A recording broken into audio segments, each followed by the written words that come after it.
On va maintenant s'entraîner à construire et utiliser ces matrices représentatives. Là, essayez de bien comprendre le mécanisme. Comme on a dit, on construit ces matrices-là colonne par colonne. Chaque colonne correspond à un phi de EI, où EI est un vecteur de la base choisie dans grand E. Et ces phi de EI, on les exprime, comme on l'a dit, dans la base f ronde, ce qui signifie qu'à chaque fois, la première ligne, ce sera la coordonnée en f1, la deuxième, la coordonnée en f2, jusqu'à la dernière ligne, la coordonnée en fn. Regardez, par exemple, imaginons que vous vouliez remplir la première colonne de votre matrice. Alors, il faut donc que vous vous intéressiez au vecteur phi de E1. Et ce vecteur, il faut que vous l'exprimiez dans la base f ronde, c'est-à-dire que vous l'exprimiez comme une combinaison linéaire des fi. Et c'est les coefficients de cette combinaison linéaire, ici les alpha i, que vous allez placer dans votre colonne. Le premier alpha 1, puisque c'est la coordonnée en f1, puis alpha 2, coordonnée en f2, etc. jusqu'à alpha n. Et vous faites ça pour toutes les colonnes. Par exemple, si jamais on regarde l'application linéaire phi qui prend un polynôme p et qui lui associe sa dérivée p', on sait bien que ça c'est une opération qui est linéaire. Au niveau des ensembles de départ, on peut choisir pour faire simple R2 crochet x comme ensemble de départ, espace de dimension 3. Et du coup, vu que quand on dérive un polynôme p, on perd un degré, et bien comme ensemble d'arrivée, on peut choisir R1 crochet x. Si jamais maintenant on veut déterminer une matrice qui représente phi, il faut qu'on fasse déjà des choix de base, qu'on choisisse une base de l'espace de départ et une base de l'espace d'arrivée. Alors là, on va faire simple, on va choisir les bases canoniques. E ronde, la base canonique de R2 crochet x d'une part, et puis F ronde, la base canonique de R1 crochet x d'autre part. Maintenant, déterminons la matrice qu'on va appeler grand A, qui est donc la matrice qui représente phi dans les bases E ronde et F ronde. Comme on l'a dit, ça se construit colonne par colonne en regardant donc phi de 1, phi de x et phi de x2, les trois vecteurs qu'on a choisis comme base de l'ensemble de départ, et en les exprimant dans la base qu'on a choisie dans la base d'arrivée, c'est-à-dire 1 et x. On va les faire un par un, donc d'abord phi de 1, c'est la dérivée du polynôme 1. Ça donne 0, bien évidemment. Et maintenant, si jamais on exprime ça dans la base f ronde, c'est pas compliqué, c'est 0 fois 1 plus 0 fois x, de sorte que le vecteur phi de 1 dans la base f ronde, c'est le vecteur colonne 0, 0. Ça nous donne la première colonne de la matrice A. Ensuite, pour la deuxième colonne, on regarde phi de x, alors c'est la dérivée de x, et quand on dérive x, ça donne 1. Exprimé dans la base f ronde, ça nous donne 1 fois 1 plus 0 fois x, de sorte que phi de x dans la base canonique, c'est le vecteur 1, 0. J'ai la deuxième colonne de A. Enfin, phi de x2, quand on dérive x2, ça donne 2x, ce qui, dans la base canonique, donne 0 fois 1 plus 2 fois x. Le vecteur phi de x2 dans la base f ronde, c'est donc le vecteur 0, 2, ce qui nous donne la troisième colonne ici de la matrice A. Voilà, vous avez sous les yeux la matrice qui représente l'application de dérivation sur R2 crochet x. Maintenant qu'on a cette matrice qui représente phi, on va vérifier que le théorème fonctionne, c'est-à-dire que appliquer phi sur les polynômes correspond complètement à multiplier par la matrice A sur les vecteurs colonnes. Pour le faire, on va juste prendre un petit exemple, le polynôme P, 6x2 plus x plus 3 qu'on avait considéré au début de la vidéo. D'une part, si jamais on lui applique phi, donc ça consiste à le dériver, et quand on dérive ce polynôme, ça donne 12x plus 1. Ça signifie, si maintenant on le traduit en vecteur colonne, que dans la base canonique, phi de p, ça donne le vecteur 1, 12. Ok. Maintenant, d'autre part, deuxième point de vue, si jamais on regarde le vecteur des coordonnées de p dans la base E ronde, c'est-à-dire 3, 1, 6, le coefficient constant, le coefficient en x, le coefficient en x2, et que ce vecteur colonne, on lui applique la matrice A par un produit par la gauche, regardez, ça va donner le produit matriciel suivant. Pour le premier terme, 3 fois 0 plus 1 fois 1 plus 6 fois 0, ça donne 1, et pour le deuxième, 3 fois 0 plus 1 fois 0 plus 2 fois 6, ça donne 12. C'est bon, regardez, c'était exactement le vecteur 1, 12 qu'on avait obtenu précédemment en appliquant phi. Le théorème est donc vrai. On a bien que A fois les coordonnées de P dans la base canonique est égal à phi de P dans la base F. Ce qui est intéressant maintenant, c'est de voir ce qui se passe lorsque, avec la même application linéaire phi, on change de base. Alors on pourrait changer la base dans l'espace de départ ou changer de base dans l'espace d'arrivée ou les deux. Là, ce qu'on va faire, c'est qu'on va changer de base dans l'espace de départ. On va considérer cette famille-là, B, x2, 1 plus x, 1 plus x2, qu'on avait déjà évoqué avant dans la vidéo. On sait que c'est une base de R2 crochet x.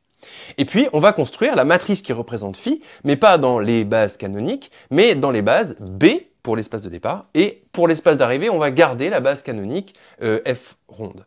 Cette matrice, on va l'appeler A tilde. On va la construire comme tout à l'heure, colonne par colonne, en regardant cette fois-ci phi, non pas des vecteurs de la base canonique, mais donc phi de x2, phi de 1 plus x et phi de 1 plus x2, les vecteurs de B. Et puis, comme on le disait, comme dans l'espace d'arrivée, on garde la base canonique, on va continuer d'exprimer ces vecteurs-là dans la base 1 et x. Ça va donner la chose suivante, allons-y. Donc on regarde phi de x2, on dérive, ça donne 2x, qu'on peut décomposer comme 0 fois 1 plus 2 fois x, qui nous donne ce vecteur colonne-là, c'est la première colonne de la matrice A tilde. Ensuite, phi de 1 plus x, ça vaut 1, ce qui va donner eh bien, cette colonne-là, la colonne 1, 0, ce qui nous donne la deuxième colonne de la matrice A tilde. Enfin, phi de 1 plus x2, c'est 2x, ce qu'on peut décomposer dans la base canonique de cette manière-là, et ce qui va nous donner la troisième colonne de la matrice A tilde. On observe quelque chose qui était attendu, qui est donc que lorsqu'on a changé l'une des deux bases, eh bien la matrice qu'on obtient n'est plus la même que quand on était dans la base canonique. Pour cette matrice A tilde aussi, on peut vérifier le théorème, et pour exactement le même polynôme P, 6x2 plus x plus 3. Sauf que là, pour appliquer le théorème, il ne faut pas du tout s'intéresser aux coordonnées de P dans la base canonique, mais il faut au contraire s'intéresser aux coordonnées de P dans la base B, puisque c'est elle qu'on a choisie. Ça tombe bien, on les a calculées au début de la vidéo, et c'est les coordonnées suivantes, 4, 1, 2. Maintenant, si sur ce vecteur coordonné, on applique la matrice A tilde par multiplication à gauche, eh bien, regardez, on trouve la chose suivante, ça fait 4 fois 0, plus 1 fois 1, plus 2 fois 0, on obtient 1. Et puis pour la deuxième coordonnée, 4 fois 2, 8, plus 1 fois 0, plus 2 fois 2, 4, 8 plus 4, ça fait 12. C'est bon, regardez, on obtient exactement ce vecteur qu'on connaissait déjà, hein, qui correspond à phi de P dans la base canonique, le vecteur 1, 12. De nouveau, on vérifie bien que A tilde fois les coordonnées de P dans la base B donne phi de P dans la base F. À partir de maintenant dans cette vidéo, c'est vous qui allez vous entraîner à construire ces matrices et à les utiliser. Voici un premier exemple, l'application phi qui agit sur Rn crochet x, c'est un endomorphisme, et qui est l'endomorphisme de dérivation, qui a P associe P'. L'énoncé consiste à déterminer la matrice qui représente phi dans la base canonique. Alors là, il y a une petite remarque à faire, c'est cette formulation peut-être étrange dans la base canonique, comme s'il n'y avait qu'une seule base à décider, alors que justement on vient de dire qu'il y avait deux bases à décider, une dans l'ensemble de départ et une dans l'espace d'arrivée. Mais il se trouve que justement ici on est dans un cas particulier où c'est le même espace de départ et à l'arrivée, et du coup quand on ne précise ici qu'une seule base, c'est pour dire implicitement qu'on choisit la même base pour représenter les vecteurs dans l'espace de départ et dans l'espace d'arrivée. Vous remarquez aussi qu'on n'est plus en dimension 2, 3, 4, mais qu'on est en dimension n plus 1, hein, puisque la dimension de Rn crochet x est n plus 1, de sorte que la matrice que vous allez obtenir est une matrice de taille n plus 1, n plus 1. C'est une matrice carrée, bien évidemment, donc c'est un peu plus dur à construire, mais en fait vous pouvez très bien le faire de façon schématique. Mettez pause dans la vidéo et on corrige juste après. Voilà la correction, voilà la matrice qu'on obtient. Regardez bien, vérifiez que vous avez obtenu cette matrice-là. Cette matrice, si on veut la noter de manière cohérente avec ce qui a été dit dans le cours, c'est de cette façon-là. C'est la matrice qui représente phi dans les bases canoniques. Hein, précisez bien les deux bases, celle de l'espace de départ et celle de l'espace d'arrivée. Maintenant, faisons une toute petite pause pour l'observer. C'est quand même très intéressant intellectuellement ce qu'on vient de faire. On vient ici de mettre en évidence une matrice qui représente l'opération de dérivation dans Rn crochet x. C'est quand même surprenant. On n'avait jamais vu la dérivation de cette manière-là représentée par une matrice, mais c'est le cas. Et d'ailleurs, en fait, il y a des éléments dans cette matrice qui traduisent des choses qu'on sait déjà sur la dérivation. Par exemple, la première colonne nulle ici, elle traduit le fait que les polynômes constants ont une dérivée qui est nulle. La dernière ligne nulle ici, elle traduit le fait que quand on dérive un polynôme, on perd un degré. Autrement dit, tous les polynômes de Rn crochet x, quand on les dérive, on obtient des polynômes qui ont une composante en x puissance n qui est nulle. Maintenant, au niveau de la rédaction, la justification du fait que la matrice qui représente phi est bien cette matrice-là, c'est la colonne de calcul qui est faite ici sur la droite. Rigoureusement parlant, on pourrait ne faire en fait qu'un seul calcul qui est celui-ci, celui sur phi de x puissance k, en justifiant, en précisant que ce calcul est vrai pour tout k appartenant à 0n. Mais moi je vous déconseille de faire ça, je vous conseille plutôt de scolairement regarder phi de 1, puis phi de x, puis phi de x2, etc. jusqu'à phi de x puissance n pour construire votre matrice colonne par colonne en voyant apparaître un certain mécanisme. Quand on procède de cette façon-là, souvent on fait beaucoup moins d'erreurs dans la construction de la matrice qu'en voulant s'inspirer d'une unique formule vraie pour tout cas. Deuxième exercice, même question avec un autre endomorphisme. Mettez pause dans la vidéo, on corrige juste après. Voilà la correction avec deux rédactions possibles, soit un calcul fait pour tout cas, soit une colonne ici sur la droite de calcul phi de 1, phi de x jusqu'à phi de x puissance n. Vérifiez bien que vous avez obtenu la bonne matrice. Nouvel exercice, on va arrêter un petit peu avec les polynômes et se placer dans un espace un peu plus exotique, un espace de fonctions. On va considérer l'espace E qui est le vecteur de trois fonctions, cosinus, sinus et exponentielle. Cet espace vectoriel, on peut le voir comme un sous-espace vectoriel de l'ensemble des fonctions C infini de R dans R. On va le munir d'une base, et comme base, eh bien, on va prendre une base naturelle de E, qui est justement cette liste de 3 fonctions, cosinus, sinus et exponentielle. Cette famille de vecteurs, elle est bien évidemment génératrice de E, par définition de E. Et puis, on peut montrer par ailleurs, on ne va pas le faire ici, on peut montrer par ailleurs qu'elle est libre, donc B est bien une base de E. Du coup, dans cet espace vectoriel, qui est de dimension 3, même si c'est un espace vectoriel de fonction, il est de dimension 3, on va s'intéresser maintenant à cet endomorphisme-là qu'on note phi et qui, de nouveau, est l'opération de dérivation sur les fonctions. L'énoncé est de démontrer que phi est bien défini, ce qui correspond à montrer que quand on prend une fonction f de E et qu'on la dérive, eh bien f' reste dans E. Et puis, deuxièmement, de déterminer sa matrice justement dans cette base B. Mettez pause dans la vidéo et on corrige juste après. Allons-y pour la correction. Donc la première chose à justifier, c'est que phi est bien défini, à savoir de justifier que si on prend une fonction f dans E et qu'on la dérive, on reste dans E. Une fonction f de E, c'est une fonction qui est de ce type-là, une combinaison linéaire de cosinus, sinus et exponentielle. Ici, je vous déconseille d'utiliser une variable x, ça ne sert strictement à rien, autant raisonner tout de suite sur les fonctions. Ok. Alors une fonction de ce type, elle est bien dérivable, donc on peut lui appliquer phi, pas de problème, et f', eh bien, par propriété des dérivations, ça donne cette chose-là, et on observe bien ici qu'on obtient une combinaison linéaire aussi de sinus, cosinus et exponentielle. Donc f' appartient bien à E, et phi est donc un endomorphisme qui est bien défini sur E. Ok. Maintenant, pour construire la matrice de phi dans la base B, eh bien, il faut appliquer mécaniquement la méthode, à savoir regarder phi de cosinus, phi de sinus et phi de exponentielle, et exprimer le résultat dans la base cosinus, sinus et exponentielle. Faisons-le par exemple pour cosinus, donc phi de cosinus c'est la dérivée de cosinus, et c'est la fonction moins sinus. La fonction moins sinus, si jamais on l'exprime dans cette base-là, ça donne 0 fois cosinus, plus moins 1 fois sinus, plus 0 fois exponentielle. De sorte que les coordonnées donc, de cette fonction phi de cosinus dans cette base B, eh bien c'est ce vecteur-là, 0, moins 1, 0. C'est ça qui nous donne la première colonne de la matrice. Ensuite, on fait exactement la même chose pour phi de sinus, pour phi de exponentielle, et on obtient la matrice finale, qui est donc la matrice de phi dans la base B, virgule B. Nouvel exercice, après les polynômes, après les fonctions, on va regarder les vecteurs du plan. On va se placer dans E qui est égal à R2, et on va considérer phi qui est la symétrie axiale par rapport à la droite d'équation Y est égale à moins X. Petite précision, ce qu'on appelle la symétrie axiale, c'est la bonne vieille symétrie miroir du collège, c'est-à-dire en termes clairs, la symétrie par rapport à cette droite d'équation y est égale à moins x et parallèlement à la droite qui est perpendiculaire à cette droite. L'énoncé demande de déterminer la matrice qui représente phi dans la base canonique de R2. Petit conseil en fait pour faire ça, on peut uniquement utiliser des arguments purement graphiques, donc faites un dessin.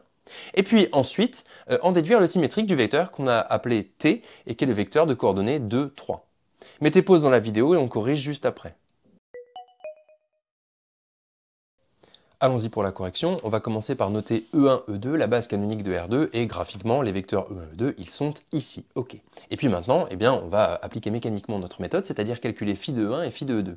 Et en fait, on peut très bien déterminer phi de E1 et phi de E2 purement graphiquement. Regardez E1, si jamais on fait son symétrique par rapport à la droite bleue, eh bien, il est ici, on obtient phi de E1, et on observe que phi de E1, c'est moins E2. Maintenant, ce vecteur moins E2, si jamais on veut le décomposer dans la base E1, E2, c'est tout simplement 0 fois E1 moins 1 fois E2. Ok, ça nous donnera la première colonne de notre matrice. Ensuite, phi de E2, même chose. On construit géométriquement phi de E2 de cette façon-là et on observe que phi de E2 vaut moins E1. Moins E1 dans la base canonique, c'est moins 1 fois E1 plus 0 fois E2. Maintenant, avec les coefficients rouges et les coefficients verts, on obtient notre matrice OK. À partir de là, on peut se servir de cette matrice pour calculer le symétrique de ce fameux vecteur t ici de coordonnées 2, 3, en utilisant tout simplement le théorème. Le théorème, il nous dit que phi de t dans la base canonique, on l'obtient en faisant la matrice fois les coordonnées dans la base canonique de notre vecteur t, qui valent donc 2, 3. Dire que le vecteur t c'est 2, 3, ça veut bien dire qu'il vaut 2 fois E1 plus 3 fois E2. Et ça, par produit matriciel, eh bien, ça nous donne la chose suivante, moins 3, moins 2. C'est fini, le vecteur phi de t, il vaut donc moins 3, moins 2, parce qu'il vaut moins 3 fois E1, moins 2 fois E2, et d'ailleurs on peut vérifier sur le dessin ici en gris qu'il se situe bien à cet endroit-là. Dernier exercice, on va se poser exactement la même question, sauf que cette fois-ci, on va changer de base. On ne va plus considérer la base canonique, mais une base qu'on va noter B, qui est constituée des vecteurs U et V, avec U qui est égal à 1, moins 1, et V qui est égal à 1, 1. Ces deux vecteurs U et V, ils n'ont pas du tout été choisis au hasard. U, c'est un vecteur qui dirige la droite par rapport à laquelle on fait la symétrie, et V, c'est un vecteur qui dirige la droite parallèlement à laquelle on fait la symétrie. Encore une fois, tout peut être fait graphiquement. Maintenant, au moment où vous faites votre matrice, faites attention puisque ici, comme on dit qu'on représente phi dans la base B, ça signifie que B est choisi à la fois pour représenter les vecteurs dans l'espace de départ et aussi dans l'espace d'arrivée. Mettez pause dans la vidéo et on corrige juste après. Allons-y pour la correction. Donc la matrice que l'on doit constituer, c'est cette matrice-là, phi exprimée dans les bases B, virgule B, et donc par définition, colonne par colonne, il s'agit de regarder phi de U, phi de V, et eux-mêmes de les exprimer dans la base UV. Ce qui va nous aider, c'est que l'application phi qu'on regarde, il s'agit, comme on l'a dit, de la symétrie par rapport à vecte de U et parallèlement à vecte de V. Et là, on a un peu de culture sur les symétries. En fait, vecte de U, c'est-à-dire le sous-espace par rapport auquel on fait la symétrie, on sait qu'il s'agit du noyau de phi moins identité, c'est-à-dire l'ensemble des points fixes de phi. Les points x qui vérifient phi de x égale x. Donc en particulier, eh bien, phi de U, c'est U. Ça se voit d'ailleurs sur le dessin, hein. U, il est sur la droite bleue, donc si jamais on fait le symétrique de U par rapport à cette droite bleue, il ne bouge pas, c'est un point fixe. Là, maintenant, on pourrait être tenté de dire que phi de U, c'est donc dans la base canonique, le vecteur 1, moins 1. Mais ce n'est pas du tout utile de dire cette chose-là, puisque nous, on ne veut pas phi de U dans la base canonique, on le veut dans la base UV. Donc il vaut mieux le voir sous cette forme-là qu'on a écrite, phi de U égale U, puisque U dans la base UV, c'est tout simplement 1 fois U plus 0 fois V. Et ça nous donne la première colonne de notre matrice.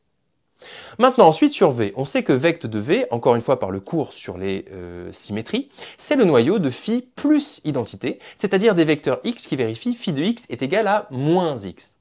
En particulier, du coup, phi de V est égal à moins V. Ça aussi, on le voit très bien graphiquement, hein, si vous faites le symétrique de V par rapport à la droite bleue, vous tombez bien sur moins V. Même chose ici, c'est inutile de dire que ce vecteur moins v, il est égal dans la base canonique à moins 1, moins 1. Laissez-le sous cette forme-là. Moins v dans la base uv, c'est tout simplement 0 fois u moins 1 fois v. Et ça nous donne la deuxième colonne de notre matrice. C'est bon, l'exercice est terminé. Vous voyez que c'est très intéressant d'avoir construit la matrice de phi dans cette base B particulière qui est adaptée à notre symétrie, puisque dans ce cas-là, on obtient une matrice qui est diagonale. On voit donc que dans le choix des bases que l'on fait, il y a des bases qui sont plus ou moins intelligentes en fait, selon la situation dans laquelle on est, mais c'est en fait un peu tout le problème, toute la question qui se pose dans ce chapitre, on y reviendra plus tard.